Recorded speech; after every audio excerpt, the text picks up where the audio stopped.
William's shocking revelation as he felt left out over the Queen's fast tracking of Harry and Meghan to the plum role.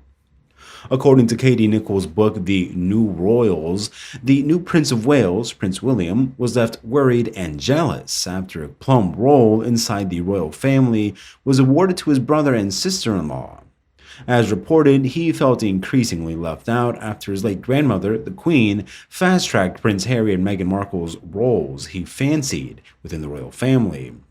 Royal editor-at-large Charlotte Griffiths was left surprised by how insecure William felt about his role in the royal family, given he will one day be king.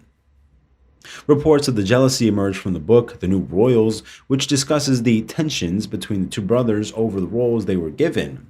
It wrote, during their stint as working members of the royal family, the Duke and Duchess of Sussex were reportedly handed a role that Prince William very much had his eye on.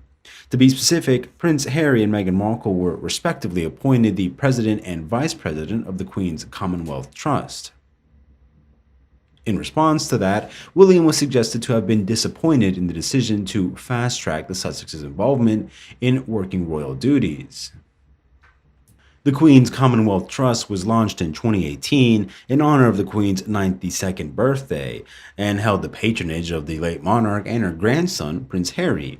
The Duchess of Sussex was appointed as vice president shortly after the royal wedding. The author wrote the decision was made in an effort to include the Duke and Duchess of Sussex as working royals, a move that ultimately frustrated Prince William. Discussing the tensions on Palace Confidential, Ms. Griffiths said, "I am surprised Prince William felt slightly insecure. Ultimately, he will be king and very important and integral to the royal family. I'm amazed that he was worried about missing out on perhaps some of the lesser roles."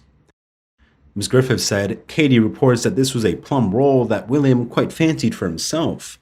I can imagine the frustration William must have been feeling given that they felt so left out. All these special measures were being put in place to make them feel really included, and yet they're so resentful that they weren't made to feel welcome. Furthermore, speaking of the feud between the brothers, Prince William has been urged to resolve the feud with Harry in order to stabilize the public image of the firm. Royal commentators suggested the tension between the two brothers had placed the royal family in peril, as the monarchy has been reduced to a public perception of constant internal squabbling. The Prince of Wales has been encouraged to sort the rift with Prince Harry in order to show he can be a leader, as Prince William stands next in line to the throne after his father, King Charles III. The news christens the grouping the new Fab Four, a reference to the royal nickname given to William, Kate, Harry, and Meghan Markle when the four of them all got along and were delivering giggly press conferences about the work they did together. It's unclear whether Elizabeth's death at age 96 will do much to change the path Harry and Meghan have begun to chart for themselves in California. In his first address to the nation, King Charles gave their choice his stamp of approval, saying, "I want to also express my love for Harry and Meghan as they continue to build their lives overseas." But now Buckingham Palace released a picture, which is also the first official picture of King Charles with his queen consort Camilla, late Saturday night. Behind them is a portrait of King George III, the longest reigning king in British history. His looming presence means that the picture contains 3 Princes of Wales. A palace source told the picture was intended to record the historic moment privately for their family, but then the picture was released to the wider world. So, obviously, whatever its original intent was, it being made publicly viewable surely underlines who King Charles considers to be the core of the family from now on.